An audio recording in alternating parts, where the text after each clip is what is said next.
fully developing Christian life. Who wants to fail? Sino po ba gusto na hindi magtagumpay? O sabihin natin mag-fail po tayo sa mga bagay na ginagawa po natin? No one. Because we need to take the triumph. Because we know that our God is a triumphant God. So sabihin po natin na siya po ay victorious God.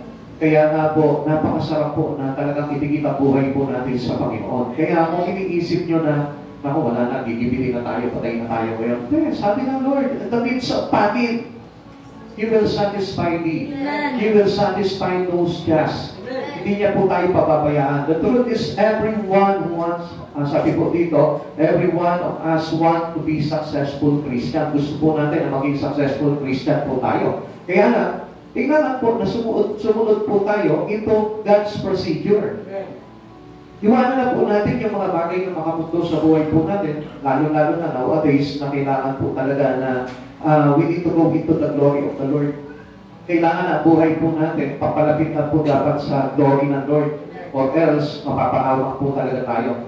Tingnan niyo po, some preacher will fall or a good church member will get out of God's will. It will happen all the time and far too often. Lagi po nangyayari po yan. Kaya nga po, huwag mong sasabihin na ikaw ay nakatayo na. At huwag mong sasabihin na ikaw ay pagaling na. Let us be alert. Be sober and vigilant. Let us observe our surrounding. Tignan natin yung mga lugar na pinupuntahan natin, ginagawa natin. Baka hindi natin alam, ito na yung mag-cause po sa atin ang pagkapil ng pagbagsak po natin. Kaya gusto ko po na malaman po ninyo, put your trust unto the Lord. Sa Kanya naman po tayo magtiwala. Huwag ka magtiwala sa sarili mo. Even to yourself. Dito doon sa sinare ko video sa inyo, ang ganda nung nung nakita ko doon sabi niya gano'n, mayroong mga mananampalataya na hinanap nila yung middle of this book, from Genesis 1 unto the middle, and from Revelation, the last chapter of the Revelation, and go back into the middle. At ang kinasumpungan po niyan is Psalm 118, verse 8 and 9. So sa madaling salita, tinignan nila kung ano yung gitna nito. From verse to verse, tinignan po nila yung bilang ng mula doon sa Genesis hanggang doon sa gitna, at yung bilang ng Revelation hanggang doon sa gitna. Nagkasalupan itong dalawa na ito doon sa Psalm 118, verse 8 and 9. Okay, kung babasahin po natin para makita niyo po kung ano po yung dapat na maging action po natin. No? Napakaganda po kasi dito eh. Okay. Awit 118, verse 8 to 9. Sabi po dito, tingnan niya. Mabuti ni Hamak na doon kay Yahweh magtiwala ako kaysa panaligan iyong mga tao. Higit niyang mabuti ang pagtitiwala kay Yahweh, ibigay kay, sabi po na, kay Yahweh ibigay, kaysa pamunuan ang ating asahan. So kung titignan po natin ito, this is the middle of this book. Now, kung titignan po natin dito, ano ba may sinasaad dito? That we need to have Jesus as the center of our life. Kasi alam niyo kung minsan, dahil wala tayong tiwala kung minsan sa Diyos eh. Minsan nasasabi natin that I was really trusted the Lord in my life. Pero, hindi mo alam, yung mga bagay na ginagawa mo was really affected your life, your relations to God. Pero, ang hindi mo nakikita po doon, pinababayaan mo. Kaya nga, ang dami po mga Kristiyano fail. Ang dami Kristiyano nagpe-fail po sila. Why? Because their focus is not on the Lord. Because their trust, because their faith was really absent, was really losing. Wala eh. Hindi talaga gumagana. We said that we are heavily believe in the Lord, pero hindi po yun talaga nangyayari. Kung papansinin po natin, if we analyze our life, makikita nyo na hindi talaga sa Lord ang pagtitiwala ninyo. Why? Kasi kung isa, kapag naapektuhan na yung iyong relasyon sa Panginoon, you don't mind. Wala sa iyo. Pero kapag naapektuhan na, yung personal na bagay na ginagawa mo, doon ka parang affected na affected. And that was a big deal into your life. Hindi po ba natin napansin yun? At ang ibig sabihin po noon, failure. At ang ibig sabihin po nito, that God is not the center of our life. Na hindi po siya yung nagiging sentro talaga ng focus po ng bawat tao. Kaya ang dami po mga nagpipiil po dito, even preacher, even pastor, even a good member of the church, even our brothers and sisters. Mga minamahal sa Panginoon, gusto ko po na makita niyo po ito. Na as a pastor or as a servant of God, we need God as the center of our focus. Siya po yung maging kailangan na center ng focus natin para na sa gano'n, magkaroon tayo ng tinatawag na fully developing Christian life. Amen. Kasi hindi po talaga matidevelop yung ating Christian life without Christ Jesus. Amen. Kaya nga yung sinasabi ko po sa inyo, you cannot call Christian if there is no Christ. Amen. Amen. Amen. Kaya nga doon pala makikita mo na yun eh. Ano ba yung mahalaga sa buhay ko? What is the center of my focus? Ano ba yung center of focus ko? Si Jesus po ba? If Jesus is your center of focus, then your priority in life was Jesus. Amen. Hindi mo hahayaan na maapektuhan yung relasyon mo sa ating Panginoon. Okay, here is a list of what these picture things. And what are those these picture things? Ano po ba yan? Ito po yung sinabi po.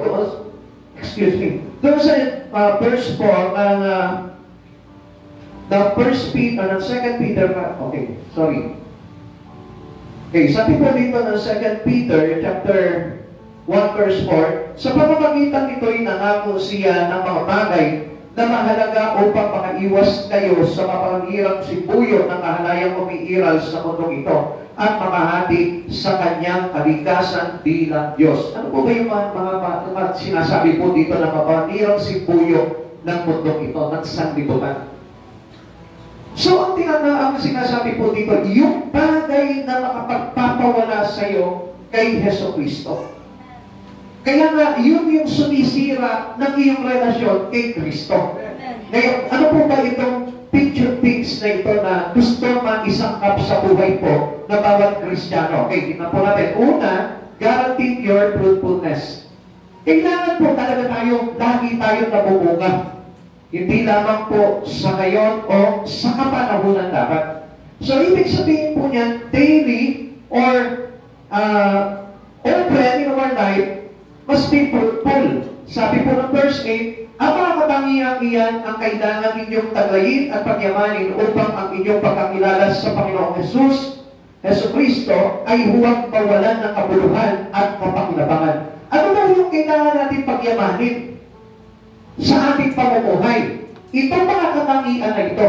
Now, kung papansinin po natin, we are begun to be fruitful if we have these pictures. Kung meron po tayo nitong picture things na ito na naisasangkap sa buhay po natin, mananatili po tayong namumunga. Ibig sabihin, yung katangian na yon na gustong ilagay sa atin ng Lord, mananatili yung bunga natin. Kasi in our attitude, what was really obvious na namumunga ka.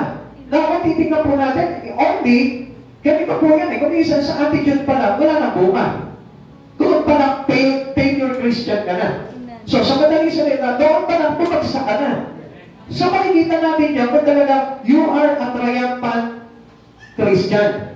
Makikita natin kung talaga matagumpay ka. Okay, madalas, ano sabi po dito? If these are found in your life, you will always be a fruitful branch for God's glory. Ibig sabihin po niyan, tayo po'y nakakagawa ng mga bagay para sa kaluwalhatian ng Panginoon. Okay, tingnan niyo po papakita ko po sa inyo kung ano po yung ibig sabihin po dito ng fruitfulness.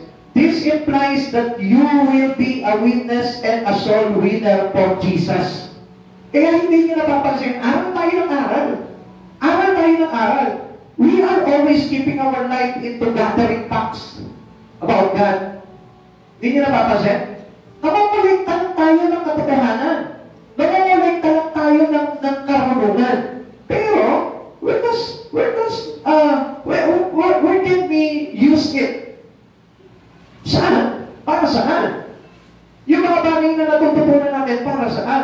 Kaya hindi po tayo nagbubunga, knowingly, akala po natin that we are a fruitful Christians already, pero ang hindi natin alam, we are unfruitful. Hindi pa na tayo mabunga. Minsan, basa ng Bible, pakinig tayo ng preaching, pero wala pa ng bunga. Ano kaya nangyari? Kasi sabi po dito, this implies that you will be a witness and soul winner for Jesus. Kasi alam niyo po, ang main goal ng Panginoon is to win soul. Amen? Amen. Kaya nga, kapag hindi tayo nag-win soul, ibig sabihin po niya, we are not belong from the tree. Di ba? Our branches, sabihin po natin hindi connected into the tree. So sa madaling salita, tayo ay hindi nakakonect kay Jesus. Naintindihan nyo? Amen. Naintindihan nyo? Amen. Maybe we are a Christian, but we are detached from the tree. Kaya nga, doon minsan, doon nadadaya po tayo, kaya sa isang itlap, failure tayo. Bigla na lang, magpa-flash tayo, uy, I am a failure Christian. Doon mo makikita na failure pala ako. Bakit ganito? Dami ko naman binasa sa Biblia. Ang dami ko naman pinakinggan. Ang dami kong seminar na ilapinan. Why am I still a failure? Ano nangyari? Tatanong kayo ba yung sarili mo, Lord? Bakit ano nangyari sa akin? Seminar pati ka, Lord. Araw-araw, umalit ako ng seminar.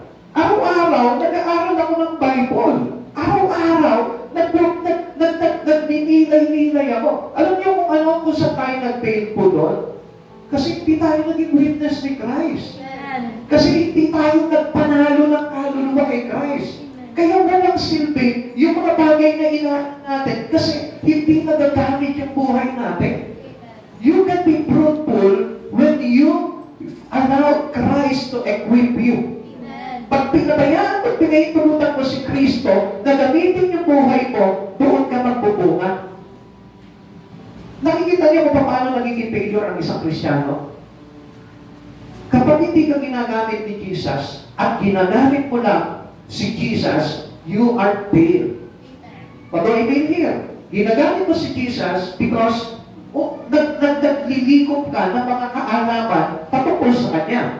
Pero, ang masama po nito, hindi ka nagagamit ni Jesus.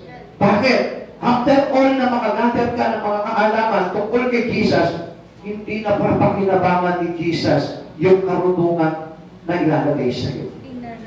Naintindihan niyo ba kung ano po yung fruitful? Okay. Whatever this, they must be pretty great because they promise us that we will always bear fruit. Now, ang pinakamaganda dito, kapag ginagawa natin itong bagay na ito, don't question anymore, huwag mo nang i-measure yung iyong pananampalataya, basta nagagawa mo itong mga bagay na ito, yun ang pinakamaganda doon. Kasi, ang ibig sabihin niyan, you are pretty great because of the promise us that we will always bear fruit. Anong ibig sabihin po nito? Ibig sabihin, kahit sa tingin mo na parang wala kang alam, pero nagagamit ka ni Jesus, yun yung fruitful. Amen. Naintindihan niyo? Amen. So, sa madaling salita na ito, kahit na ikaw yung pinakamarunong na Kristiyano, compare doon sa pinakawalang alam na Kristiyano, pero kung ganito ang trabaho yung dalawa, yung pinakamarunong na Kristiyano, hindi gumagawa sa Panginoon, hindi nagsusolving, hindi nagwi-witness, hindi nagpapahayag ng mga bagay na natutunan niya sa Panginoon, it is useless. Amen. Kahit na ikaw yung pinakawalang alam, empty Christian ka, pero nandun yung desire mo na mag-akay, nandun yung desire mo na kahit ka kakurimpot, yung nalalaman mo, ibinabahagi mo sa tao, gusto kong malaman mo, yun yung fruitful talaga. Amen. Amen. Amen. Kaya nga, akala po nung iba, kailangan po nila maging marunong pagdating po sa paglilingkod sa Panginoon. Hindi na po kailangan yun. Kaya nga, ano po sabi po sa atin ng Aklat ng Korintyo? Sabi niya po sa atin dito, wawasakin ko ang karunungan ng mga marunong at sisirain ko ang katalinuhan ng mga matatalino. So, anong ibig sabihin dito? Kasi mas pakinabang yung mga walang alam pagdating kay Kristo. Bakit kaya? Kasi they are empty. Na kapag lumapit sila sa Panginoon, yung emptiness nila, they have the willingness to absorb everything that that the Lord will teach them. I-absorb nila yun. Wala silang ibang aalamin sa buhay nila, kundi yung mga bagay nila kay Jesus. Naintindihan niyo? Hindi sila magkakaroon ng tinatawag na experimental knowing. Amen? Naintindihan niyo po yun? Kaya nga alam niyo, mas gusto po talaga ng Lord po talaga, yung nagagamit yung mga tao po talaga na sabihin po natin na outcast of the word, o yung sabihin po natin na walang alam. Amen? Okay. Another pictures is guaranteed spiritual discernment. So kung titignan po natin, kanina, ang sabi po dito, guarantee your fruitfulness, pagiging mabunga po tayo, garantiya po yan. Ngayon, ano ba yung another features na kailangan po natin para hindi po tayo mag-fail? Guaranteed spiritual discernment. Yan. Many Christians need this spiritual discernment. Alam niyo, hindi po tayo pwedeng basta hula lang ng hula. Kailangan we must discern where is the Spirit of God, where is God, where is the right things in God. Kailangan maalam po natin yun. Or else, without the discernment, magkakamali tayo, madaliin po tayo madadaya. Verse 9, ang taong wala ng mga katangiang iyan ay gusto lang ulan at nakalimot na pinatawad na siya ng kanyang mga kasalanan. Kaya hindi niyo napapansin, kapag ang isang tao, kapag ang isang Kristiyano sumobra na ng karunungan, they patted their head. Yeah, they pamel their head. Yeah, parang lumulubo yung ulo nila na ang taas-taas na halos hindi mo sila talaga maturuan. Amen? Alam niyo kung bakit? Kasi nga, ang nangyayari po dito, hindi nila alam na nabibisig na papalubulan sila. Amen? Kaya nga, kapag ikaw nabisig ka na, nandun na po yung panghahawak mo sa sarili mo that you know everything from the Lord. That no one can handle you anymore. Yun ang hindi nag-discern po ng mga tao. Kaya nga marami pong tao, they don't want to submit their life into the authority of God, into their pastor, their leaders, their church. Alam niyo kung bakit? Kasi because of their pride. Because they thought that they know already everything in the Lord. Kaya kung tingnan niyo po iba, common sense. Pag ikaw pumasok ka sa church, there is pastor. At pagpasok mo sa church na iyon, hindi ka pastor. Amen. Pero kahit na pastor ka, hindi pa rin pwede. Bakit? Kasi there is authority that placed by God into that church. Naintindihan mo natin? Ngayon talaga authority na nilagay ng Lord doon. Now, pag pumasok ka doon, at hindi mo alam kung ano yung position mo, you may be deceived. Kaya nga, you better discern whatever place you take on that church. Kaya kung mapapansin po natin, isip po na kayo, kasi. Yan, para maganda. Hindi nyo napapansin, di ba yung panauhin na dumating, sabi nila, i-take yung very, sabihin natin, VIP seat, di ba? Kinupa niya gano'n. Tapos, ano sabi sa kanya? Ay, may uupo dyan, doon ka sa likod. So, anong ibig sabihin po nun sa atin? Minsan po kasi, ang taas agad ng tingin natin sa sarili natin. Alam niyo, napaka-inap po kasi na mayroon po tayong pagpapakumbaba pagdating po sa ating paglilingkod sa Panginoon. Kaya nga, alam niyo, hindi natin ma-discern without humbleness to the Lord. We cannot have spiritual discernment on, let's say, sabihin po natin na hindi tayo magkakaroon ng tinatawag na spiritual discernment without humbleness to the Lord. Amen. Kaya ano mangyayari doon? Madadaya lang tayo, madadaya. Many people have absolutely no spiritual discernment. They are blind and easily led astray. Kaya madali silang nagililigaw. Kaya hindi nyo napapansin, di ba? Ang dami sa churches, in all congregation, ang daming naliligaw. Di ba? Bakit? Kasi nga, yung kanilang espiritu, hindi nila nadidiscern kung ano yung tama. Naintindihan po natin? Amen! Kasi kapag halimbawa, sa church na kinaaniban mo, kailangan you go into that same flow. Amen. Hindi ba ganyan lilinis yung flow mo doon? Pag luminis yung flow mo doon, ako nadadaya ka na. Amen. Amen. Naintindihan po natin? Amen. Okay, sige pa. Para mas maganda, tingnan pa po natin yung sinabi po dito. Ephesians chapter 4, verse 14. So that we may no longer be children, tossed to and fro by the waves and carried about by every winds of doctrine, by human cunning, by craftiness, in deceitful scheme. Ano sabi dito? Hindi na tayo matutulad sa mga bata o sa mga bangka na sinisiklot-siklot ng alon at kung saan makipagpad. So, titignan po natin dito, ganito po yan eh. Minsan, ang dami po sa atin, ang dami tayong mga holdings, mga possession.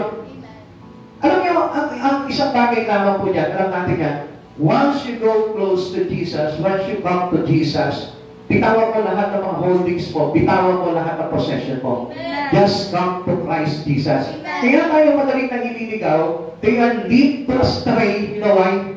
Kasi ang dami nating alam. Ang dami nating para baga gusto patunayan sa isipan po natin, which is wrong. Amen. Hindi na po natin kailangan na magpatunay eh. Ang kailangan lamang po natin, yung maging obedient tayo sa Lord para na sa gano'n, matutunan natin rightfully kung ano yung talaga gusto ng Lord sa buhay po natin. Amen. Amen. Amen. Alam niyo, yung ganong attitude po kasi, it is the pictures of the Word. Ibig sabihin po nito, ito po yung ugaling katangian ng mga tao sa sanlibutan. Minsan, nadadala po natin yan into our churches. Nadadala po natin yan when we come and serve God into our life. Kaya nga, alam niyo po, ang gusto po talaga ng Lord, lagi ko po sinasabi, was the converted one. Gusto ng Lord yung talaga nagpapakonvert talaga sa Panginoon. Yung talaga binabagot niya talaga yung buhay niya for the sake of God. Yung mga bagay na taste niya sa mundo, binabago niya yung panlasa na yun, at gusto niya na maging lasa yung mga bagay na itilalagay sa kanya ng ating Panginoon.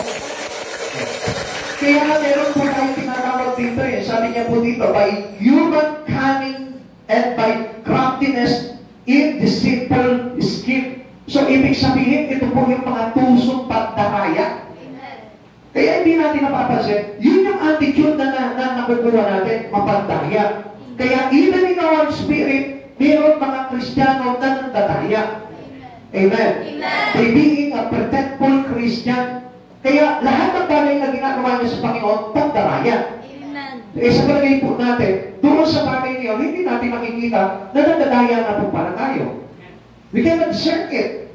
Hindi po natin na-discern, hindi natin namamalayan na tayo po pala ay nadaya na. Akala natin, we are on the peak of our service to God. We are on the peak of the Spirit in the Lord. Pero ang hindi natin alam doon, we are totally deceived.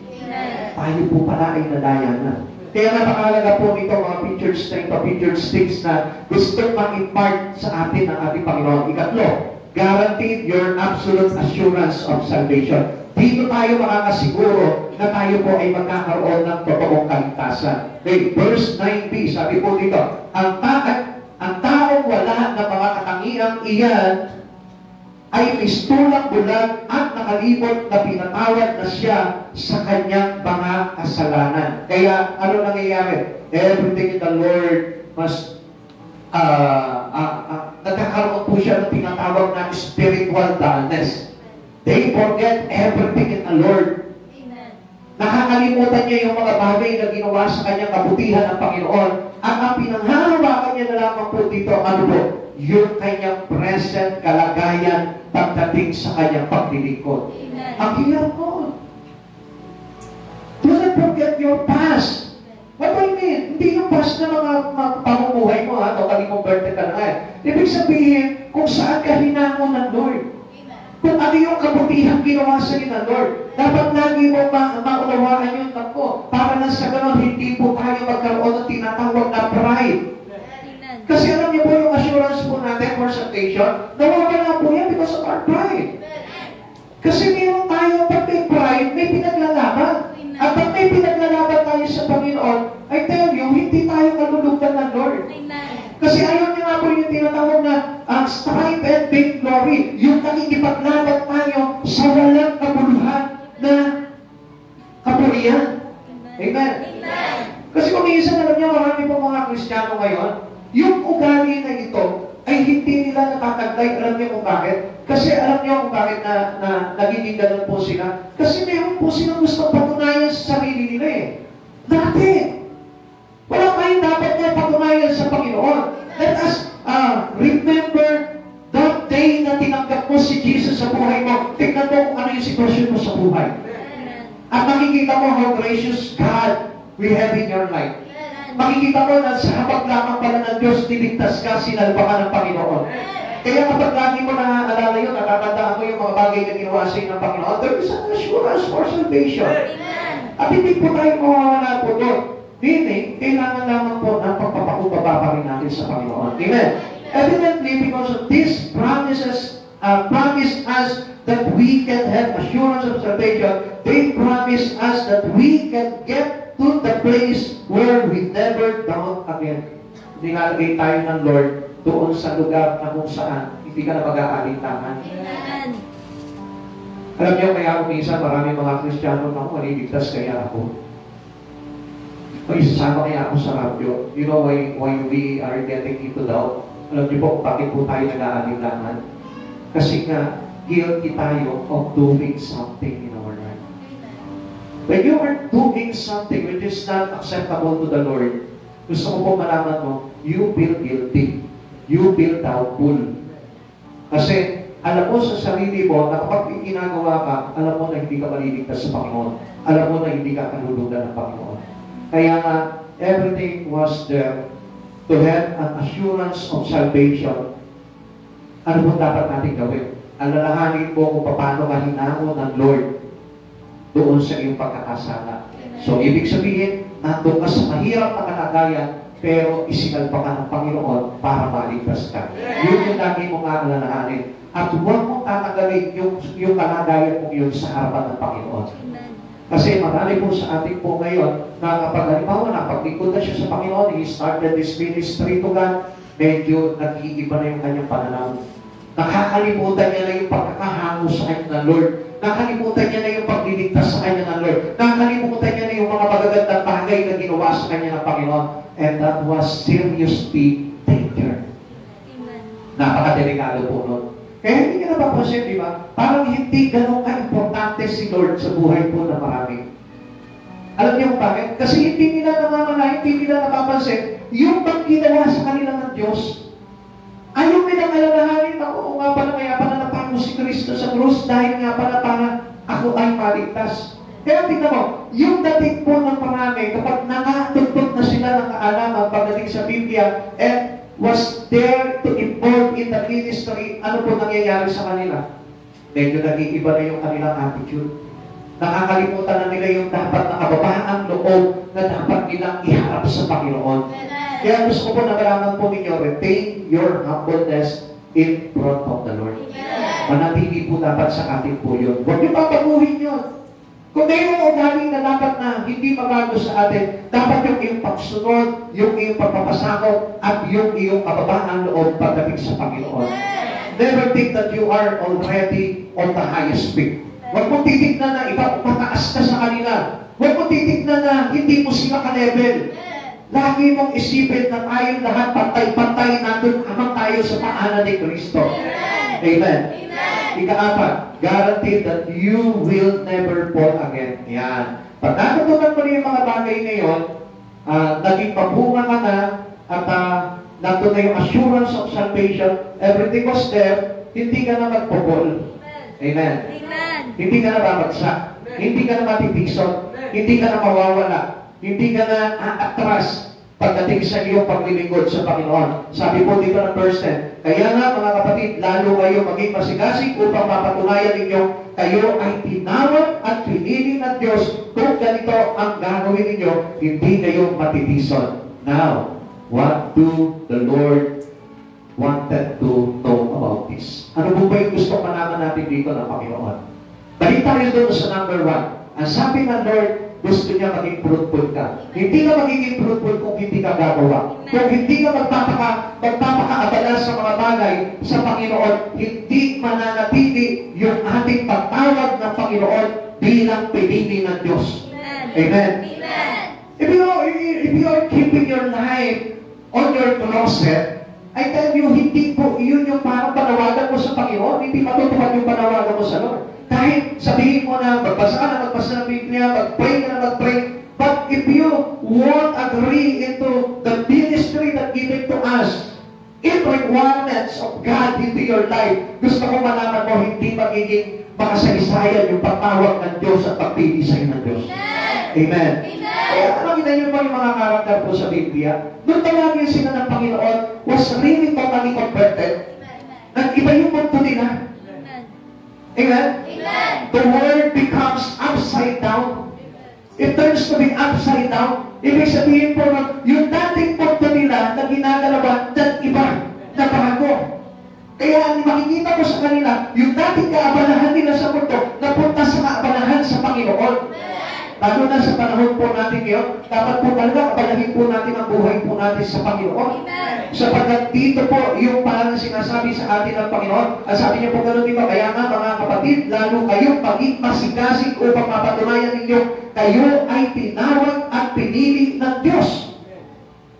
Kaya hindi nyo napapansin, tingnan nyo ha, alam niyo kung reason kaya po tayo laging natitisod sa paglilingkod po natin? Kasi hindi natin inaabala yung buhay po natin sa Lord eh. Kailangan lagi natin abalahin kung ano yung mga bagay na tukunin, ministeryo, o kung ano man yung binigay na gawain sa ating Panginoon, gampanan mo yun ng buong sikap at pagtsatsaga.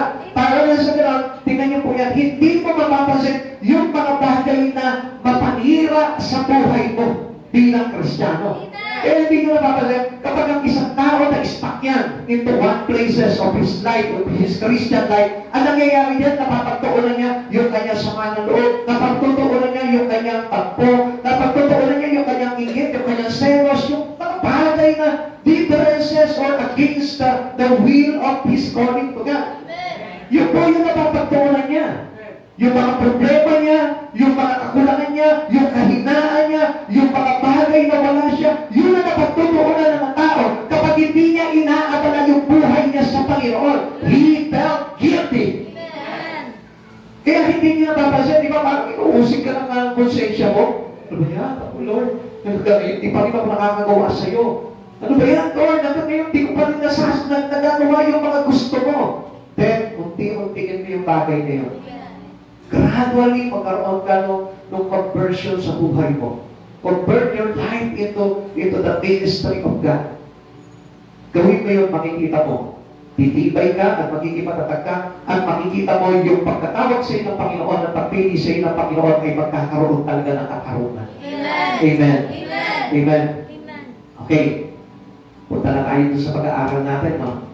Hindi pa yun yun. Hindi pa yun yung talagang picture things na kailangan po natin. Ito po yung para bunga lamang ng mga picture things kapag nakianap po sa atin. Okay, instead on fully developing Christian life, ano po ba ito mga hakbang na dapat po natin gawin? Konting po doon sa binasa po natin, ito po yun. Okay, meron pito tayong hakbang na dapat gawin. First one is virtue. Ayan. Ako natangalaman na.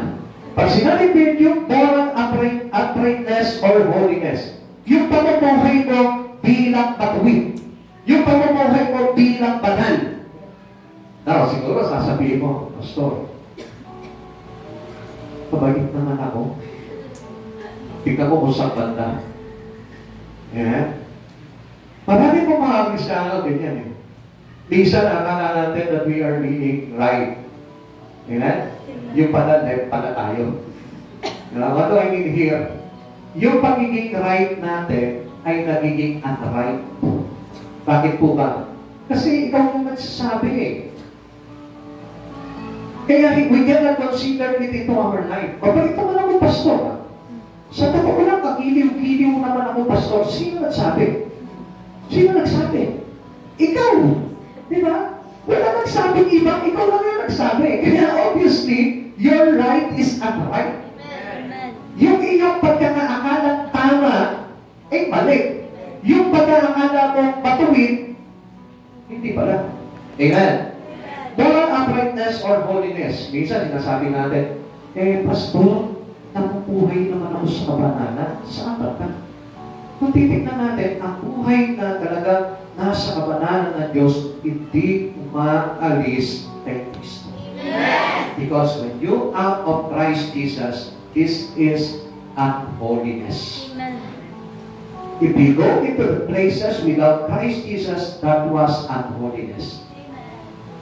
If you go with your friend or your unbeliever friend and do compromisings to them, that was unrightfulness. Or that was unholy. Minsan, pinipisa natin yung sarili natin, parang, kung gusto, namumuhay na ako sa kabanala, sa katunayan nga, involved na ako dyan sa Jacob. Hindi po ganun yan eh. Kailangan, you are being separated your life into the unholy things. Your deeds, your action, your speak, your thoughts, everything into you was based into the holiness of God. Lagi ka naman ng church. Pero kung makipag-away ka naman sa palengke, wagas. So, it is uprightness. Amen? Hindi po yun yung tinatawag na uprightness. So, ibig sabihin po, wala yung kabanalan ng Diyos. This word literally means excellent living.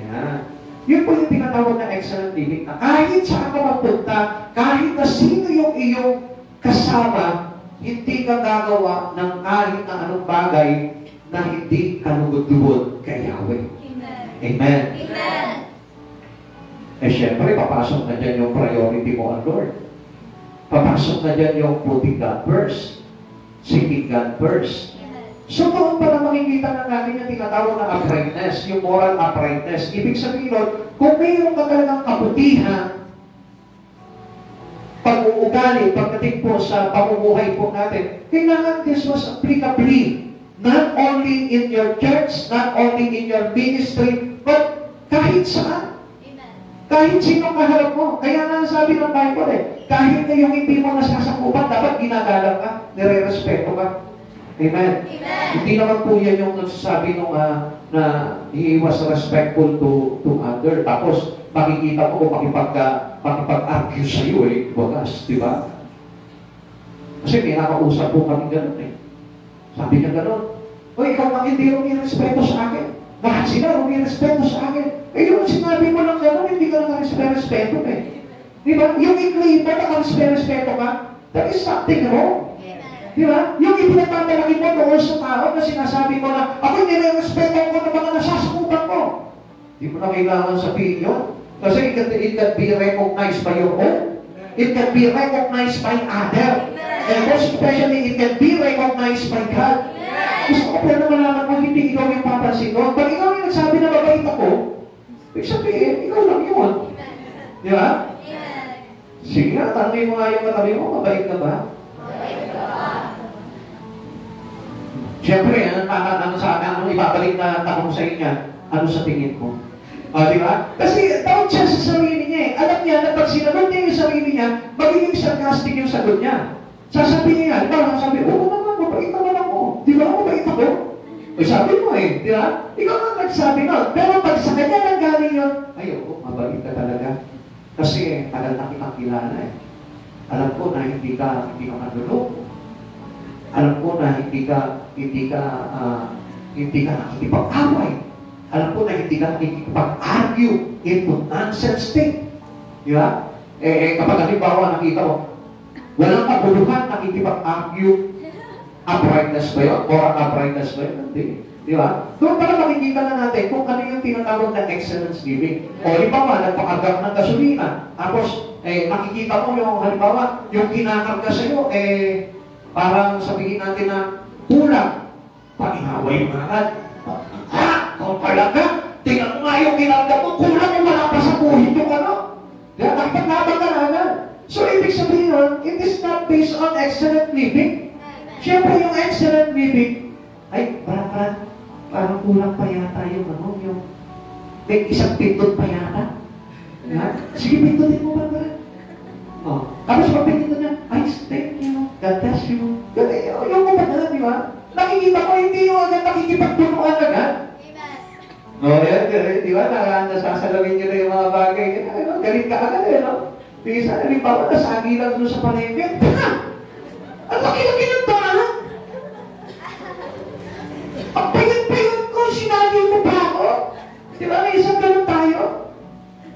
Oo, yun. Tatawa kayo ngayon, di ba? Oo. Kasi ganun po tayo eh. Hindi po kasi natin, alam niyo, talaga tinatawag na virtue pagdating sa Lord.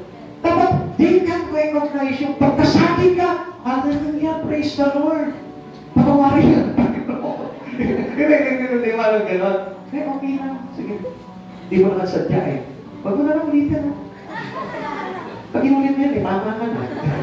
Pero yung mga parang gano'n, pero maghinahon ka pa rin, nandun pa rin yung pagiging gentle mo. Amen? Di ba? Amen. Amen po ba? Amen. If we will live by the Bible and live morally pure lives, then God will guarantee those four invaluable gifts we talked about earlier.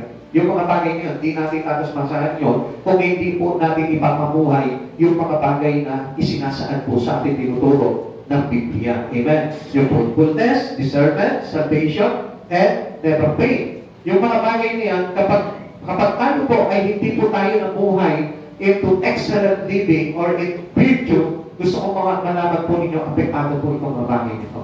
You're being a fruitful Christian, your discernment, your assurance, salvation, you're never fail again. Gusto ko malaman mo, apektado yan. Pag wala kang virtue, pag wala kang kabaitan, pag wala kang magandang pag-uugali, pagdating sa Panginoon, wala ka nito. Pasok kahit na nag-aakay ako, yes. You cannot be considered to you by God. Bakit? Kasi nga, mali yung attitude mo towards your working praise. Amen? Amen. Amen. Amen. Awit chapter 7 verse 8, pagka ikaw lamang Yahweh, ang humod ng taong padla, humatol ka sa panig ko, yaong ako'y di masama. Bakit po ba sinabi ko ito na may akda? Kasi alam niya na yung bagay na ginagawa niya is worth living for Christ. Amen. Alam niya kasi kung kanyang ginagawa talaga, ay talagang nakaugnay talaga kay Kristo. Amen. It is not self-righteousness. Kasi marami po mga Kristiyano ngayon self-righteous. Hindi nila naman magayan na pala yung mga ginagawa po nila ay according lamang sa sarili po nila. Sila yung pumupuri sa sarili nila, sila yung para bagang naglilid ng kanilang espiritu. Hindi po yun eh. Self-righteousness po ang tawag po sa mga ganung bagay. Ikalawa, knowledge. What is this knowledge all about? An understanding of the truth and how to live it out. Yan. Ibig sabihin, yung iyong kaalaman dapat naglalagay sa iyo sa tamang pamumuhay din. Amen. Amen. Amen. Amen. Kasi kung sasabihin mo, halimbawa, may karunungan ako na nanggaling sa Panginoon, pero nakikita naman sa iyo that very rough your living, yung meron ka nung tinatawag na rough living. Eh, ibig sabihin po doon, there is something wrong. May mali rin po doon. Kasi kung talaga mamumuhay ka kay Kristo, sa karunungan ni Kristo, dapat hindi ka mamumuhay ng pagaspak. Amen. Amen. Siyempre, kailangan natin yung pagiging kindness mo talaga pagdating doon sa mga bagay na pamumuhay mo. This is telling us that we can have all those things we discovered by having a sound knowledge of the doctrines of Christianity and by applying. So madaling salita, lahat ng bagay na natututunan mo dito, in Christ Jesus, makikita na sa yan. Yung reflection ng natutunan mo, nandun sa pamumuhay mo. Amen. Kaya kung sasabihin mo sa amin na, halimbawa, sasabihin mo, halimbawa sa Lord, Lord, natutunan ko, Lord, ang dami ko na natutunan sa iyo, pero hindi nakikita, wala doon sa pamumuhay mo, kung hindi nakikita yung reflection ng mga natutunan mo sa pamumuhay mo, merong mali. Amen. Amen. At ibig sabihin po nun, hindi po talagang totoo yung bagay na ipinamumuhay mo ay yung bagay na natutunan mo sa Panginoon. Amen. Amen. Like katulad ni David. Si David, makikita mo sa kanya na nasa kanya talaga yung tamang pamumuhay na nais talaga ni Yahweh. Kaya nga, man after God's own heart. He was called a man after God's own heart. Bakit? Kasi kung ano yung gusto ni Yahweh pamumuhay, yun ang sinusunod niya. Pero kung titignan po natin, si David galing sa pagkakasala. Pero he was raised. Bumangon siya mula sa kasalanan at sinunod niya kung ano yung bagay na matuwid. The upright things in the Lord. Yun po yung sinunod niya talaga. At yun yung ipinamuhay niya. Kung ano yung mga pinapahayag at sinasabi sa kanya ni Yahweh, yun ang sinusunod niya sa buhay niya. It is not by his own. Hindi sa kanya sariling karunungan na, kundi galing sa karunungan ni Yahweh. He delighted from the Lord. Yung kanyang kagalakan, yung kanyang kapayapaan ay nasa Panginoon po lamang. Hindi niya hinahanap sa ibang bagay. And that was the real knowledge. Amen. Amen. Now, kung titingnan po natin, knowledge, yung talagang karunungan, yan po yung aral na tinatanggap po natin sa salita ng ating Panginoon. Hindi po yan yung karunungan na galing sa pinag-aralan mo. Hindi yan yung karunungan na galing kung saan. Kundi yung karunungan na talagang natuklas po natin in the Bible, into the words of God. Kaya yun po yung application po natin. Kaya nga, dami po mga Kristiyano still, meron pa rin dugo ni Piloso Bocasio. Kilala niyo si Piloso Bocasio? Marami mga Kristiyano, ganun pa rin po yung dugo nila. Kadugo pa rin nila si Piloso Bocasio. Bakit? Kasi yung kanilang mga pamamaraan, yung kanilang mga sinasabi, ay hindi nakaangkop pa rin sa Biblia. Amen. Diba? Naintindihan niyo po yun? Kaya nga, diba, dami mga reason na balugtod. Kaya maraming mga reason na balugtod kasi hindi ina-apply yung mga bagay na talagang nakasaad sa Biblia na natutunan niya. Two things we need to do to apply. Paano po ba yan? Okay, ganito po yan. Kasi we are not only a listener of the words, but we are a doers of the word. Sabihin mo sa katabi mo, tayo ay tagagawa, tagapagsagawa. Tayo ay tagapagsagawa. Hindi tagapakinig lamang. Hindi tagapakinig lamang. Yan, amen. Amen. Una, we are to get into the word. Kailangan yung buhay mo, ilagay mo sa salita ng Diyos. We are get into the word. Get into the word. Ibig sabihin, yung buhay mo ang ilalagay mo sa salita. Amen. 2 Timothy chapter 2 verse 15. Sikapin mo maging kalugod-lugod sa paningin ng Diyos, isang manggagawang walang dapat ikahiya at tama ang paggamit sa salita ng katotohanan. Amen. Tama ang paggamit sa salita ng katotohanan. You cannot death it. Kumbaga parang he cannot put it into death. Yeah? Yung parang pinataluktot niya. Hindi ba pwede po yun? Yung parang pinakaayon niya sa sarili niya. Kumbaga, yung buhay niya at dapat umayon sa salita. Amen. Kaya nga marami po mga tao po ngayon, doon madalas nagkakamali, especially many Christians. At dami po nakikita po natin, ginagamit nila yung salita ng Diyos sa maling katuwiran. Which is wrong. Tama yung salita, pero ginagamit nila, they are misuse the word. Bakit? Kasi yung salita ng Diyos, ginagamit po nila sa pakikipaglaban, into argumentation, into fighting. You cannot use the word of God because that was a holiness. It was inspired by the Spirit of the Lord.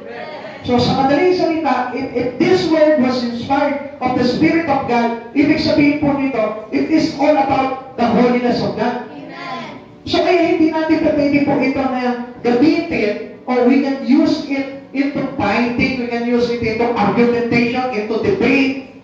Hindi po natin pwede gamitin yun. Kaya kapag nakikinig ka ng salita, when you heard the words of God, bawa ka lang.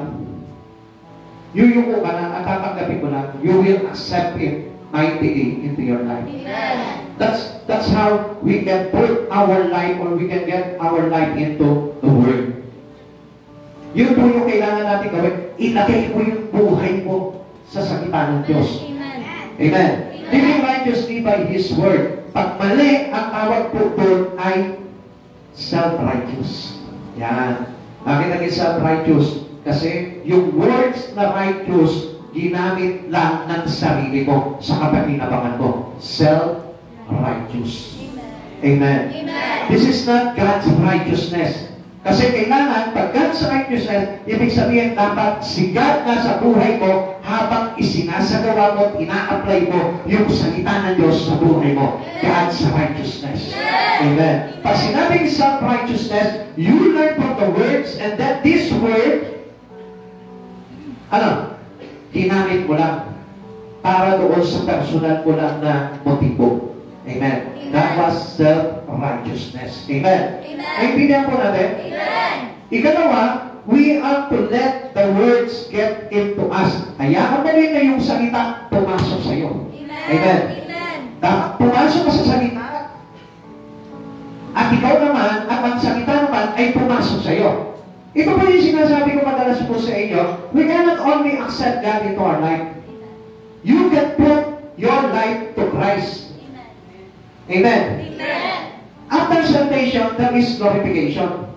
Kaya hindi magkakaroon ng glorification kung hindi mo tatanggapin ang salita na pumasok sa buhay mo.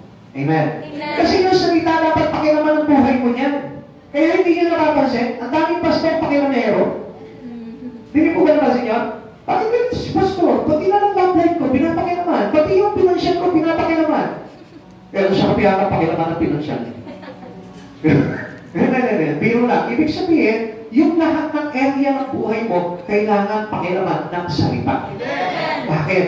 Kailangan yung kanikita ugat ng katawan mo, kailangan pasukin ng dugo ni Kristo. Amen. Naintindihan po natin yun. Jeremiah chapter 15 verse 16, nagsalita ka sa akin at pinakinggan kitang mabuti, ang mga salita mo'y aking kaganakan. Yan, okay. Tanongin yung katabi mo ngayon. Nakikinig ka ngayon?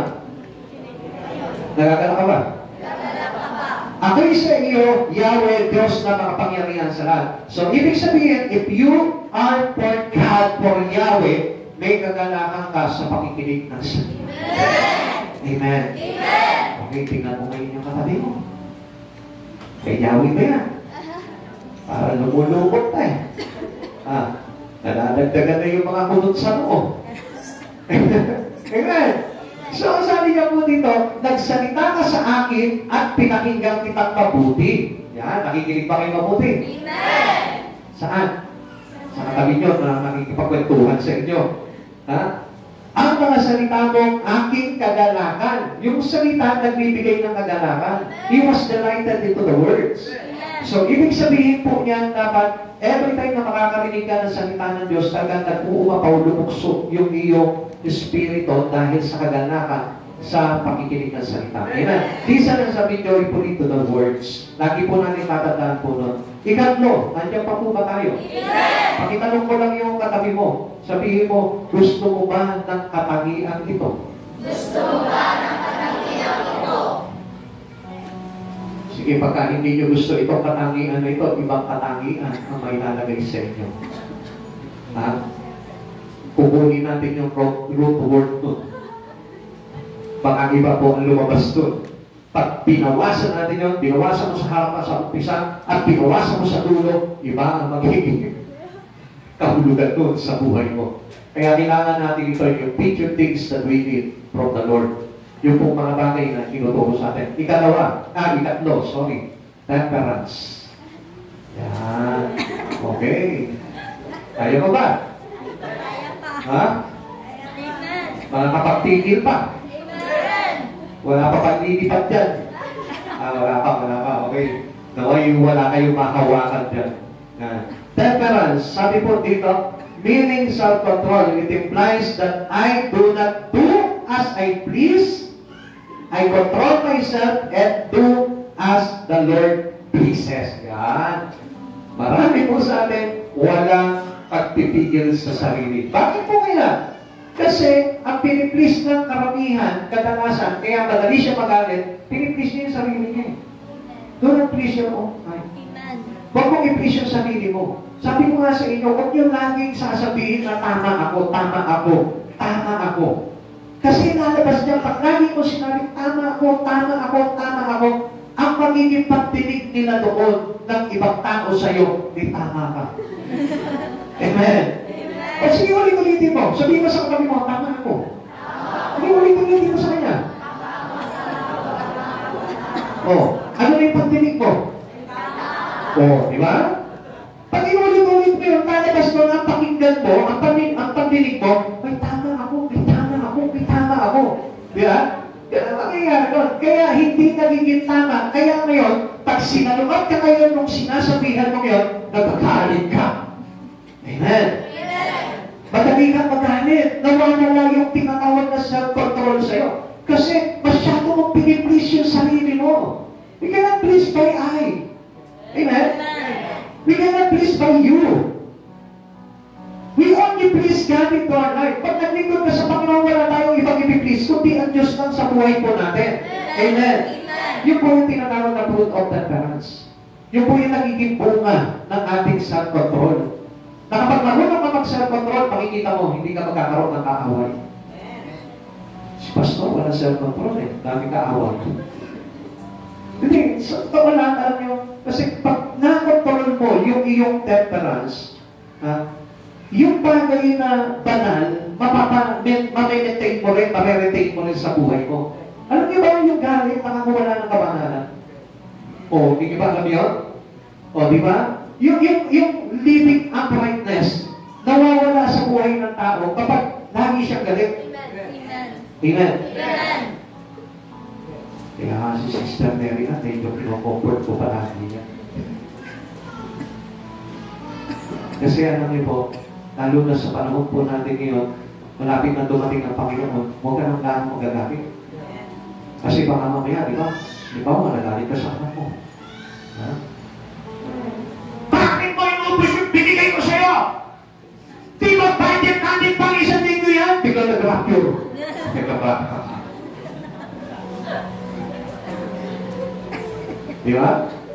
Kasi sumabog yung ano ka eh, yung temperance eh. Sumabog, kaya ang nangyari, pagputok ng unang huling tunog, hindi mo narinig.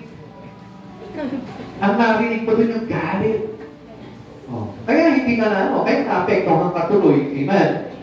Three things not to please on us. Yan, okay? Bilangin nyo na ito, ha? Ha? Naku. May nakikita ako dito.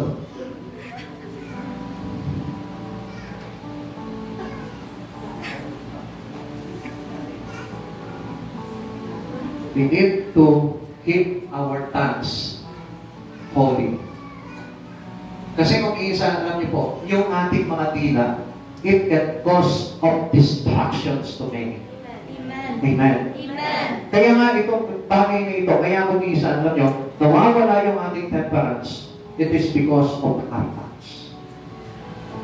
Kasi kung isa, kung ano-ano na yung pinagsasabi mo, kaya sumasakto ang isang tao. Amen? Amen. You're gossip and telling another person yung mga bagay na kwento mong hindi nakarapat-dapat. Amen. Amen. We must control our tongue, our tempers. Yan. Yung inyong pagpapasensya. Yan. Flying off the handle, getting mad, and getting even. Yan. Yan. Kumisan, di ba? Flying. Flying off the handle kung ano yung mahawakan. Yun ba yun? Flying off the handle. Lahat ng mahawakan mo. Yan. Kung ano yung hawak mo, lumilipad. Kaya nga ako isa, pag nagpipreach ako dito, tigitignan mo yung mga kamay niyo kung anong hawak eh. Kunti na lang ballpen, madali pang ginagay yan. Kaya baka mamaya, kung hawak niyo din yan, yung katabi niyo, ibalibad niyo sa akin, yung mahirap. Our temptation. Yan. Most especially our temptation. Everyone is tempted. Lahat naman po tayo natutokso tayo. Lahat tayo nagkakaroon ng pagsubok sa buhay. Kaya nga, hindi tayo lahat pare-parehas ng pasensya. Amen? Di ba, kung isa, kapag dumating na sa atin yung kawalan ng pera, lahat tayo nag-iinit ang ulo. Kaya na, how low? Ang tanong dito, how low? Nakainit yung ulo mo. Sige na, pagkakataon nyo na, tanongin nyo na yung katabi nyo. Ikaw, pag wala kang pera, kaya kung matagal, umiinit ang ulo mo.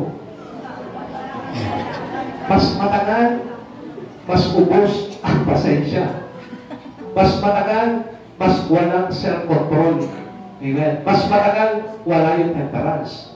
Kaya nga dapat madali tayong kumabig pagdating doon sa mga bagay niya. Because we know that every one of us suffered from any trials in our life. Okay, sabi po na 1 Corinthians chapter 10 verse 30, wala pang pagsubok na dumating sa inyo na hindi nararanasan ng mga tao kapag ang Diyos at hindi ipahintulot na kayo'y subukin ang higit sa inyong pakakaya. Sa halip, pagdating ng pagsubok, bibigyan niya kayo ng lakas upang makayanan ninyo ito at ang paraan upang malampasan. Okay? There is always a way. Diba pag may pagsubok, may paraan ng Diyos. May lakas ng Diyos. So, ibig sabihin, hindi tayo pwede na parang mawalan ng pag-asa agad o mawalan agad ng pasensya sa buhay. Dahil alam ng Lord kung ano yung kakayanan ko eh. At At ito yung nakabase lamang po sa kakayanan ng tao. Yung pinapahintulan nila na problema sa iyo, kaya mo. Kaya nga huwag ka mag-iinit ng ulo.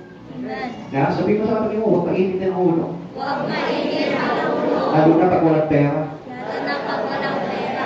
Ako nga, hanggang ngayon, wala pa rin pera eh. Nagiginip na ako doon sa inihingi ko sa Lord eh. Lord, kailan ba? Pero I'll keep on waiting. Sabi nga ng Lord, learn to wait. Kailangan lang matuto tayo maghintay. Ano ang basta-basta na nag-iinit ng ulo? Tigilan natin. Tigilan natin. Kasi nakakawala rin ang kabananan niya. At kung mga panahon na ito, lagi kong pinapaalala sa inyo, pag naging mainit ang ulo mo, lalo na pag wala kang pera, hindi ka mararapture. Pastor naman, nagbibiro, yes, gusto ko ngayon. Wala kang biro yan. Eh, syempre, nakapokus ka dun sa pera eh. Focus mo na dapat ngayon sa Lord.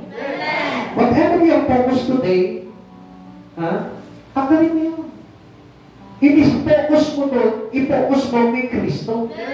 Dapat yung focus mo natin yan kay Christ. Kung gusto mo ba, yun. Pero kung halimbawa, focus mo pa rin sa pera. Pera. Alam niya? Ano yan? Wait pool. Hindi. Ano pera? Ano sasabihin nyo? Trompeta, hindi trompera. Yung huling tunog ng trompeta. Pag-inis mo yan kapag ikaw nakapokus ka sa pera. Amen? Dapat ang focus natin kay Kristo. Hindi nga natin alam kung literally natutunog talaga na malakas yun eh. E paano kung makakarinig lang nun, yung nakapokus kay Christ? Eh kung bata ka, hindi mo narinig yun. Baka pipili pa pag narinig mo yun, baka pipili ka pa kung Lord, please, help me, Lord, save my life. Take me on, Lord, take us, O Lord. Di ba? Baka pipili ka pa makasupit di ba? Pag hindi mo narinig yun, nato ka pa rin, pera, yan, pera ka. Bakit yung pera ka tuloy? Di ba? Hindi ka nasama sa rapture ka na pera. Di ba? Ano yung pera? Pera. Kaya ngayon, pera ka na. Hindi tayo nasama tuloy sa rapture. Kaya nga, focus on Christ. Kasi para lang sa gano'n, maramdaman po natin o ma-discern natin yung pagdating ng ating Panginoon. Amen? However, not everyone falls into sin. The difference is self-control. Pag meron tayong self-control, hindi tayo basta-basta mabibitan ng kaaway. Amen? Pero alam ko na, naman po tayo mahulog sa temptation. Amen? Meron po ba dito na hindi nahulog sa temptation? Sa tukso ng buhay? Sa mga pagsubok? Galing nyo Tingin tao Bakit hindi pa kayo nagkakaroon ng pagsubok sa buhay? Nagkakaroon ng pagsubok kayo naman eh. Ayaw nyo naman mamilin mga self-righteous kayo. Amen. Naintindihan po natin. Amen. Kaya lang, yung pagsubok na yun na pinagdaraanan mo, kaya mo yan. Pakita ng Lord yan. Kaya mo yan. Sino ka na ng Lord yan eh. Ako, ito lang yung pasensya nitong tao na ito. Hanggang dito lang yung ibibigay ko sa kanyang pagsubok. Hanggang dito lang yung kanyang takas.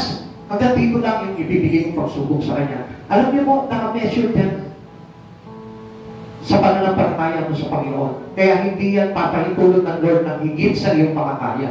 Kaya nga pagdating ng pagsubok na yan, ang Lord pa nga magdadagdag sa iyo eh. Amen? Halimbawa, ito po yung pagsubok. Tingnan niyo ba ba? Ito yung pagsubok na binigay sa iyo. Tinatatan lang yan yung kakayanan mo. Nakatapat lang yan. Kaya ngayon, kapag ininda mo yan at tumating ka sa Panginoon, tumawag ka sa Panginoon, Lord, help me. Lord, tulungan mo ko sa pagsubok na ito. Ang gagawin ng Lord ngayon, i-level up yung iyong lakas. Kaya makikita mo, umaangat yung iyong lakas, yung espiritu mo umaangat kaysa doon sa pagsubok na inilagay sa iyo. Now, kapag mas malakas ka na doon sa pagsubok, posible na mapadali ka pa ng pagsubok. Kaya lang kasi, pinalakas ka na ng Lord, pero at dito pa rin yung iyong kaisipan. Amen? Amen. Nakakalimutan mo na mayroong lakas na ibibigay sa iyo ng Lord, mayroong way o paraan na ibibigay sa iyo ng Lord para mapagtagumpayan mo yung pagsubok. Hindi yun na naisip mo eh. Ang inisip mo, naku, ang bigat naman itong pagsubok na ito, nakapailalim ka pa rin ba? Inangat ka na nga ng Lord, binigyan ka na nga ng lakas ng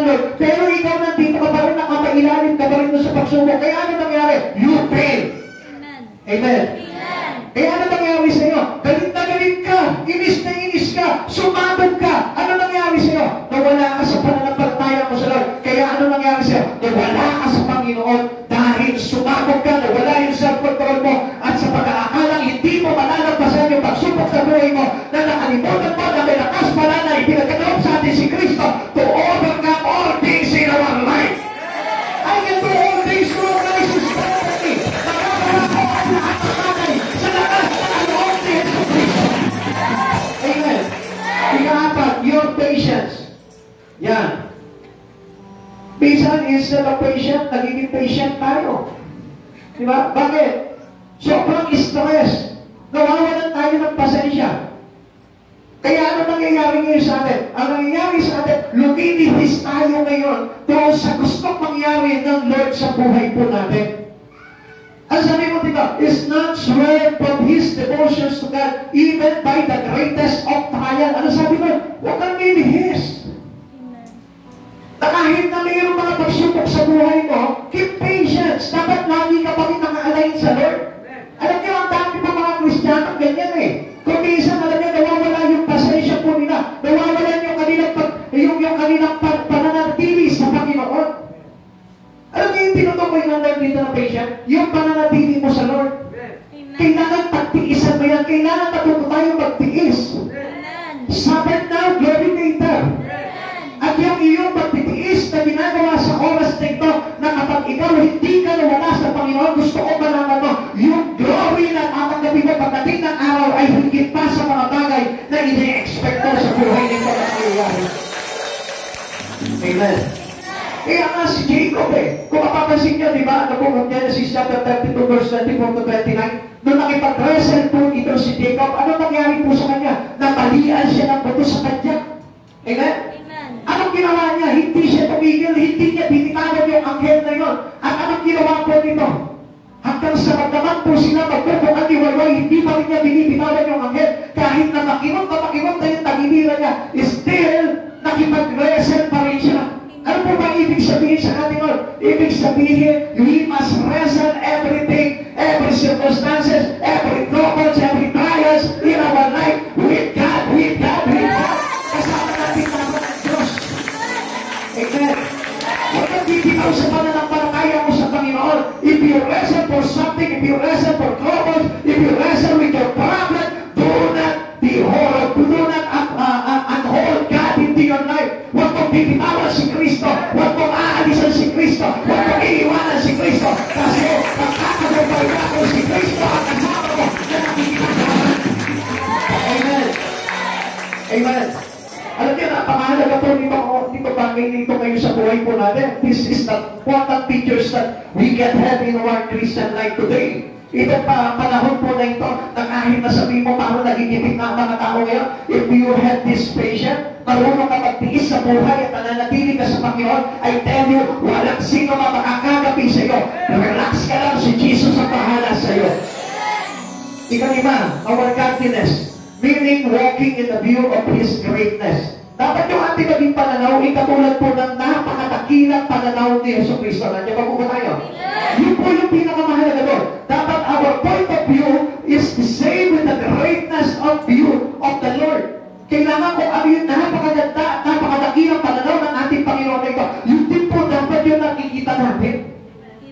Nasa kabila po nung nakikita natin kaguluhan ngayon, maganda pa rin dapat na nakikita natin yung away. Alam niyo kung bakit? Pag maganda nakikita mo sa mga bagay na nangyayari yan, mas lalong napamalapit ang buhay mo sa Panginoon, hindi mo iniiwan si Jesus. Amen. It refers to a person who has every action and attitude yielded to the fear of the Lord. Pag sinabing to the fear of the Lord, ibig sabihin to the hidden wisdom of God. Amen. Bakit? Ano po ba sabi ng Proverbs? The fear of the Lord is the beginning of new knowledge. Amen. Kaya nga, ang ibig sabihin po dito, it refers, sabi dito, to the person who has every action and attitude yielded. Ibig sabihin po niya, nakanagat o nakakapit lamang doon sa kanyang pagkatakot sa Diyos. Ibig sabihin niya, hindi mo ibitaw kay Jesu Cristo. Ibig sabihin niya, yung kapit niya sa buhay niya ito, yung kanyang pamumuhay kahit na anong mangyayari, nakikat pa rin godliness. Ibig sabihin niya, namumuhay pa rin na nananatili kay Kristo Jesus. And that was godliness. Hindi na po yung para wala a simple doing in Christ, godliness na. A simple living in Christ, godliness na. Hindi po yun yung godliness. Ang godliness, yung hindi pumibitaw, yung hindi humihiwalay. Yung kanyang karunungan ay ay yung karunungan na tinanggap niya sa Panginoon. Amen. This person is God-likeness. Yan. Pag sinabing godliness, dapat God-likeness. Ibig sabihin po, no, kapag ikaw may godliness ka, dapat makikita sa iyo ng tinatawag na God-likeness. Ano po ba yung pamumuhay na ng Kristo? Yung pamumuhay na banal. Ano po ba yung pamumuhay na ng Kristo? Yung sumusunod sa kalooban ni Hesus Kristo. Yun yung tinatawag na banal. Amen. Ano po ba yung God-likeness na ito? Yung pong sumusunod sa kalooban ng Diyos. Yung pong nakalulugod sa harapan ng Panginoon. Amen. Hindi po tayo lumilihis doon, hindi tayo humahambak doon sa mga bagay na yun, kundi nandun tayo sa wangis ng ating Panginoong Hesus Kristo. Doon daw nakabase yung buhay po natin. Ika-anim, brotherly kindness. Pag sinabing brotherly kindness, ito po yung tinatawag na Philadelphia or the second great commandment, yung po tinatawag po na love your neighbor as you love yourself. Yung mahalin mo ang iyong kapwa gaya ng pag-ibig mo sa Panginoon. Kapatid, sa oras na ito, alam nyo, kung minsan hindi po natin alam kung paano yung pagmamahal sa kapwa. Sometimes we tolerate that. Akala natin dahil sa pagmamahal, kailangan natin i-tolerate sila.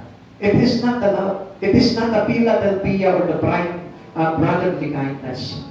Ang totoo talaga pagmamalasakit mo, pagmamahal mo sa kapwa mo, ay yung nagtutuwid ka sa kanyang pagkakamali. Hindi pag-ibig sa kapwa, yung hindi nagtutuwid. Hindi pag-ibig sa kapwa, yung kinukonsente siya sa maling ginagawa niya. Ang pag-ibig sa kapwa ay nagtutuwid tungo sa katwiran ni Hesus Kristo. Amen. At alam niyo po ba, minsan alam niyo, marami po mga Kristiyano ngayon, ang nakalimutan po natin, yung pagtulong din sa kapwa. Kasi sabi ng Lord, if you love me, love your neighbor as you love yourself, mahalin mo, ibigin mo ang iyong kapwa gaya ng pag-ibig mo sa akin. Amen.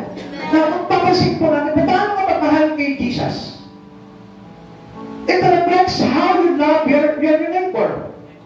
Kung paano ka magmahal sa kapwa mo, nagre-reflect yan sa pagmamahal mo rin sa Panginoon. Ibig sabihin, kung hindi ka masarap magmahal sa kapwa mo, ibig sabihin na hindi ka rin masarap magmahal sa Panginoon. Kasi what love brings you, love that you give to your neighbor, or to your brother and sister, it is the love you can give to Christ. Alam niyo, hindi natin ma-express yung pag-ibig natin sa Panginoon kung masungit ka sa kapatid mo. Hindi natin ma-express yung iyong pag-ibig sa Panginoon kung hindi ka marunong tumulong sa kapwa mo. Like for example, this Samaritan man. Ito Samaritan na ito, itong good Samaritan. He is Samaritan. Pag sinabing Samaritan, hiwalay po sa Panginoon yan. Amen. So, pero yung kanyang kapag-uugali is God-likeness. Bakit? Kasi nandun yung pagmamalasakit niya na kahit hindi ka kilala, yung tao na yung tinulungan niya hanggang doon sa katapusan. Hindi niya tinulungan ng isang tulong lang, kundi tinulungan niya hanggang doon sa makarecover itong tao na ito. Kuminsan ganun po tayo, di ba? Kuminsan tayo po, nagmamahal tayo sa ating kapwa pero konti lang. Amen. So meaning, hindi magastin ang pag-ibig mo sa Panginoon. Sapagat ang pag-ibig sa Panginoon ay hindi nagtatalim ng galit sa kapwa. Hindi na niyo po ba yan? Pag nagtalim ka ng galit sa kapwa mo, ibig sabihin nagtatalim ka ng galit sa Panginoon. Whatever we do into our brother and sister, we do it to the Lord. Kung ano yung ginawa mo sa kapwa mo, ginawa mo sa Panginoon. Ang sabi ng Lord, nung ako'y nakakulong, dinanaw niyo ako. Nung ako'y nagugutom, pinakain niyo ako. Nung ako'y hubad, binigisan niyo ako. Nung ako'y may sakit, inalagaan niyo ako. Kailan po namin ginawa yun? Yung ginawa mo sa isa sa mga tao, ay sa akin ko na rin ginawa. Mga kapatid sa Panginoon, kung lagi kang galit sa kapwa mo, lagi kang galit sa Lord. Kung lagi kang masungkit sa kapwa mo, masungkit ka sa Lord. Kung lagi kang nagkakapo sa kapwa mo, nagkakapo sa Lord. Kung lagi ka nag-iinis sa kapwa mo, nag-iinis ka sa Lord. Whatever you did, into the person beside you, ganun din ginawa mo sa Panginoon. Kaya nga doon magre-reflect yung pag-ibig mo sa Panginoon. Kaya nga gusto ng Lord, ang sabi niya, love one another. Mag-ibigan tayo sa isa't isa. Sapagkat, that was the great teaching that we can have into the Lord.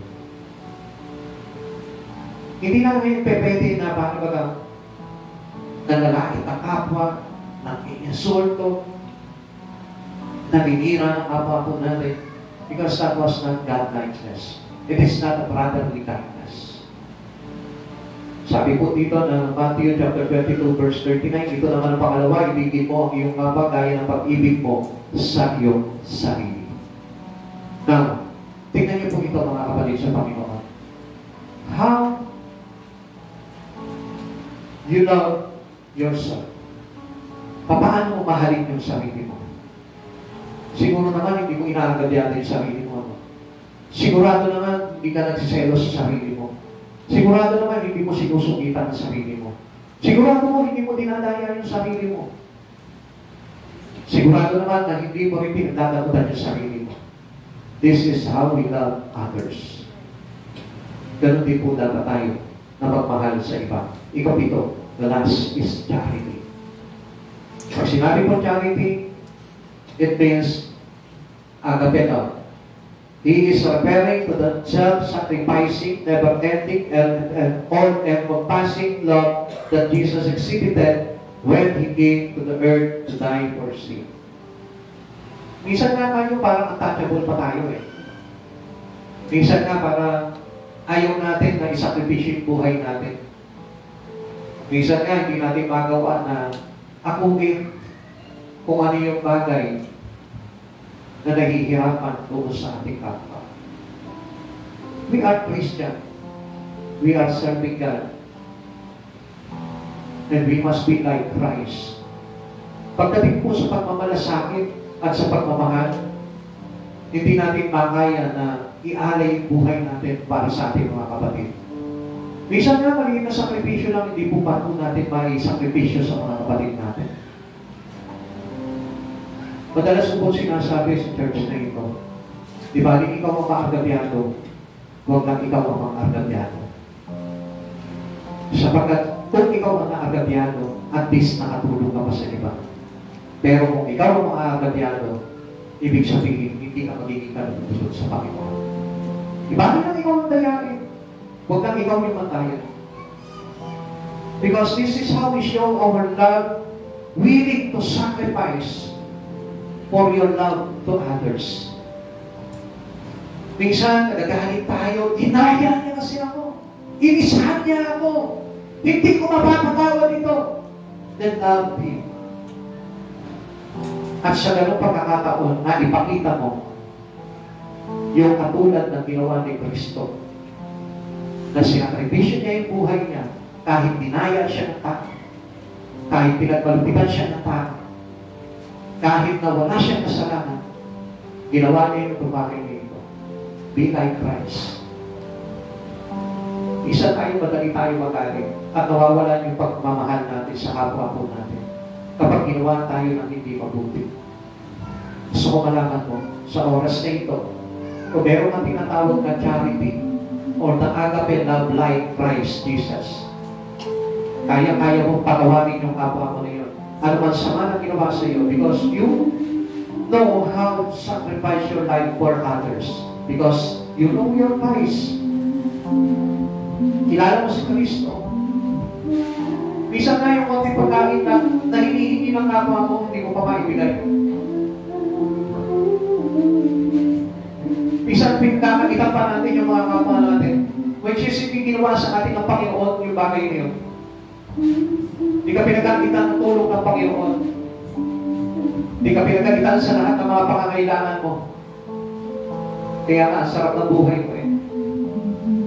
Alam niyo, yung ibang tao na iintindihan ko kung bakit makagawa sila ng bagay na masama. It is because of their suffering. Pero alam niyo po ba yung mga tao na yun, inunawa pa rin ng Panginoon. Minahal pa rin ang Lord. Yung mga tao na yun na patuloy na pagkakasala, bunga ng kanilang maling pamumuhay sa mundong ito, minahal pa rin ang inibig ng Lord. How come to us as the recipient of the forgiveness of God of what He did in the cross? Tayo pa kayang magkakait ng mga bagay niyo? Sa oras na ito, mga kapatid sa Panginoon, kung meron po kayong damdamin sa bawat kapwa po ninyo, Patawarin niyo sila. Willing to forget everything. Whatever bad things that He did for you. Nalimutan mo yun. Ang isipin mo, I am like Christ. May pag-ibig akong katulad ni Kristo. And you will earn those pictures, things that God wanted for us. Yung mga katangian na yun na gusto maisangkap sa atin ng Panginoon ay magbumunga sa buhay mo nung tinatawag na bunga, discernment, never doubt your salvation, at yung tinatawag na never fall as a Christian. Mananatili ka sa Panginoon sapagkat aanigin mo yung mga benepisyo kung tinatawag na featured things that we can have in our Christ Jesus. Kapatid, sa oras na ito, gusto ko na malaman mo, tinuturuan tayong lahat ng Lord na maging katulad tayo ni Kristo. Sapagkat we are on the last days, napakalagit na ng panahon na ginagawa natin, na ginagalawan natin. Napakahindig na lang at napakakonti na lang ang pwedeng gawin natin. At kapag hindi mo pa binigay yung iyong best sa mga bagay nito, maaaring magkulang ka. And we stay fall short from the glory of God. Alam natin that if we fall short from the glory of God, hindi natin makakamtan yung bagay na hinihingi sa atin ng Panginoon. It is only by the grace of the Lord. At yung grace ng Lord ay tatanggapin lamang ng mga tao na kung saan nagsusumikap sa paggawa ng mga bagay na itinuturo sa kanya ng Panginoon. Like for example, this kind of attitude. Itong mga katangian na ito na kailangan na gusto ng Lord na maangilagay sa puso ko. Kapag hindi mo pa pinagsikapan itong mga bagay na ito, it pulls you into regret. Kaya nga mga kapatid sa Panginoon, ito pagkakataon na ito, pagkakalan mo na lahat ito. Sikapin mo na isabuhay ito mga bagay nito hanggat hindi pa dumarating si Kristo. Di natin alam. Any moment He will come. Any moment. Maaaring bukas. Maaaring mamayang gabi. Maaaring next week. Next month. Next year. Mas maginap na tayo po ay natutunan at nakapaganda sa buhay na ito. Better to know everything in Christ. Para na sila ng pagdating ni Kristo, tayo po ay mapabilang sa kanyang mga iraratyo. Tayo po ay magsitayo sa presensya ng Panginoon.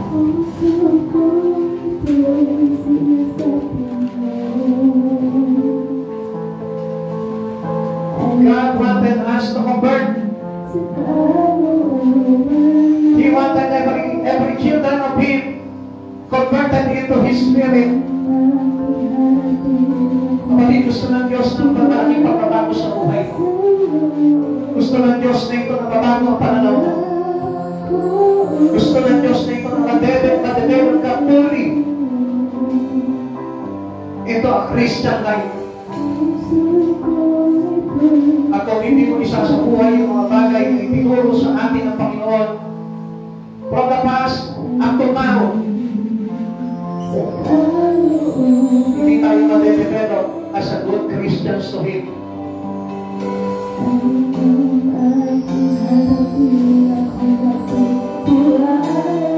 We belong to Jesus. We are running out of time. We need to do our best for Him.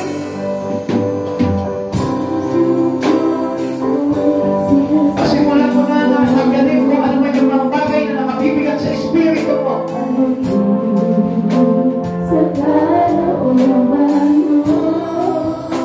Pagkasin mo na lahat ng mga bagay na umahanggang sa relasyon mo kay Kristo.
Sa pangalan mo, Jehovah Rapha, you are our great healer.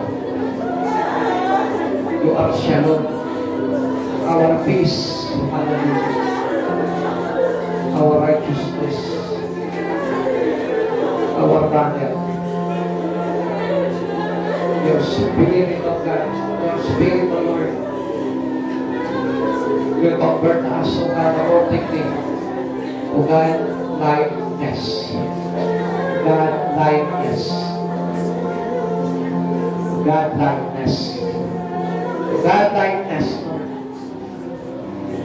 Pagdating mo, Panginoon, makita mo na katulad mo kami. Makita mo, Panginoon, sa amin yung mga bagay na hindi mo utos sa amin, Lord. Alam ko, hindi pa huli ang lahat, Panginoon. May pagkakataon pa, Lord. Sabi mo, Lord, sa buhay ni ito, when we encounter you, Lord, there's a great hope coming into our life.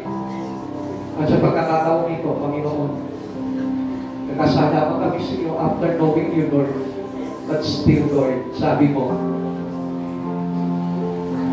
kung manunubali kami sa iyo, tama ko pa ba? Hanapin ka, manalangin. At talipuran namin ang lahat ng aming mga pagkakasala. Muli mo kami pagpapalangin. Muli mo kami patatawarin. Muli mo kami pasasaganahin. Panginoon, maraming salamat po, Lord. Sapagat sa kabila po ng aming mga pagkakamali at pagkakasala, Lord, nakuha pa namin magmataas sa iyo. And by this time, Lord, we are humble to you, Lord Jesus. Sabi mo, sa sandali ng bayan mo ay magpakumbaba. You will heal us. You will heal this land. Panginoon, ikaw lamang yung inaasahan namin, Panginoon. Wala nang iba. We trust in you, O Lord, with all our heart. Panginoon, ayaw na namin sa sarili lamang po namin, Panginoon. Gusto namin sa iyo na hanggang para makaroon kami, Panginoon, ng kasiguraduhan sa pagbabalik mo, Lord. Pasumpungan mo kami at isa kami sa papaling mo, Panginoon, upang sunduin sa mundong ito at dalhin sa iyong kalwalatian. Panginoon, umaasa kaming lahat. Wala pa iiwan, Lord. Wala pa iiwan. It is our final decision, Lord. We are for you. Sa iyo kami, sa iyo kami, sa iyo kami, sa iyo kami, Panginoon. This is our final decision, Lord. This is our choice, O God. This is our final choice, Lord. Ikaw yung pinipili namin, Panginoon Jesus. Ikaw lang, Lord. Ikaw lang, Jesus. Yahweh, sa iyo kami, Lord. Kahit na mangyari sa iyo namin. Ikaw yung pipiliin namin, Panginoon. Pawalaman sa amin ang lahat ng bagay, Lord. Tutan, Lord. Naranasan na namin yung mga bagay dito. Naranasan na namin ang sumaganan, Lord. Naranasan na namin po, Panginoon, ang magkamal. Naranasan na rin po namin ang paggalak, kapasihan.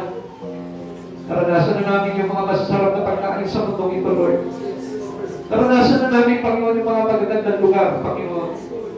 Naranasan na namin, Panginoon, yung masarap na hangin, masarap na tubig, masarap na tirahan, masarap na higaan. Naranasan na namin yan, Panginoon, yung magagandang view.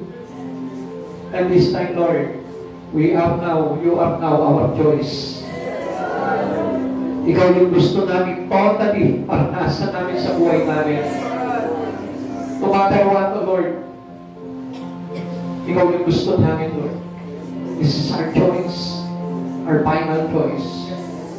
We are now crossing the Jordan River, Lord, to get with you, Lord. Gusto namin masama sa iyo, Panginoon. And this is, I promise you, Lord, na ang church na ito, Panginoon, ay para sa iyo. Na bawat isa sa amin ay para sa iyo, Lord. Itinatatak na po namin, Panginoon, sa aming puso ang pangalan mo, Panginoong Jesus. Isinusulat na namin sa aming mga noo ang pangalan mo, Panginoong Jesucristo. At sa oras nito, Lord, ang buhay namin ay sa iyo, Lord. You are our choice. Wala nang iba. Panginoon, maraming salamat po, O God, sapagkat hindi mo kami, Panginoon, pinahintulutan na mapahamak sa mundong ito. Pagkos binigyan mo kami ng chance at kaalaman, Panginoon, na bago ka dumating, Lord, na ihanda na po namin ang aming buhay. Panginoon, hinihiling pa po namin sa iyo, Lord, yung totally cleansed, O God. Tagalin mo po sa isipan namin ang karumihan, sa puso, ang bati. At sa aming mga kilos at gawa, Lord, pa-analyze mo, Panginoon, ang kabanalan mo upang makalakad kami, Panginoon, sa mga natitira na lalabing panahon, Panginoon, sa mundong ito. Lord, makalakad kami sa totoong katwiran mo.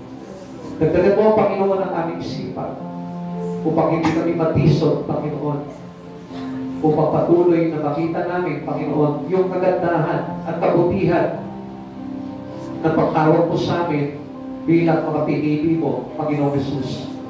Panginoon, maraming salamat po sa oras nito. Pagpalain mo kami, pagpalain mo lahat ng mga narito. Sa anumang bagay, Panginoon, na nais mo, Lord, pagpalain mo kami. Especially sa kalakas ng Espiritu, God, pagpalain mo kami. Salamat po, Panginoon. At tinutulog po sa inyo, Panginoon, sa oras nito, Lord. Ingatan mo ang lahat ng aming mga kapatid sa bawat sulok ng mundo, sa bawat sulok ng Pilipinas, ang aming kapatid sa iyo sa pananampalataya, Lord. Ang mga tao na lilingkod sa iyo ng tapat, ang mga tao na ikaw ang inaasahan lamang, Panginoon, sa kanilang buhay. Ingatan mo sila, Panginoon. Itago mo po sila, Panginoon, sa anumang karahasan ng nangyayari na gaganap sa mundo. Tago mo po sila sa mga tao na hangad ay pumuksan ng buhay, O God. Panginoon, walang iba kaming pagbibigyan ng aming buhay kundi ikaw. Ikaw ang may dalang nito. Ikaw ang nagbigay ng buhay at ikaw rin ang may karapatang bumawi nito, O God. Wala silang karapatan sa buhay namin, Panginoon. Ikaw lamang, Panginoon Jesus. Panginoon, balutin mo po ang lahat ng mga churches na sa iyo, Panginoon, nakapokus, O God. Bulagi po sa mga mata, Panginoon, ng mga tao na ang hangad ay ibulit sa kapahamakan, Panginoon, yaw mga lingkod mo, O God. Kaya kung ikubli mo kami sa iyo malabay na pakpak upang hindi kami makita ng mga kaaway, O God. At lalo na, Panginoon, sa mga tao ang taktak ay ilayo kami, Panginoon, sa aming relasyon sa iyo. Panginoon, napapapalad po kami sa iyo ng iyong banal na dugo, O God. At kaya kung ikaw yung Diyos, Panginoon, na laging magbantay sa amin, O God, saan man kami magpunta, ano man yung aming ginagawa, maging ang aming mga pamilya, Lord, na wala pa sa iyo, Lord. Lord, convince mo sila, Panginoon, na lumapit sa iyo. Convince mo sila na makakilala sa iyo, O God. Di ba namin sila kayang i-encourage, Lord? Ikaw yung Diyos na gagalaw sa kanila, O God, para sa amin. Panginoon, maraming salamat po, O God. Salamat sa buhay nito. Ilayo niyo po ang isa ng mga karamdaman, O God. At patuloy niyong pag-asin ang aming mga katawan upang hindi tangangan ng anumang karamdaman na hindi kapangalan sa mundong ito, God.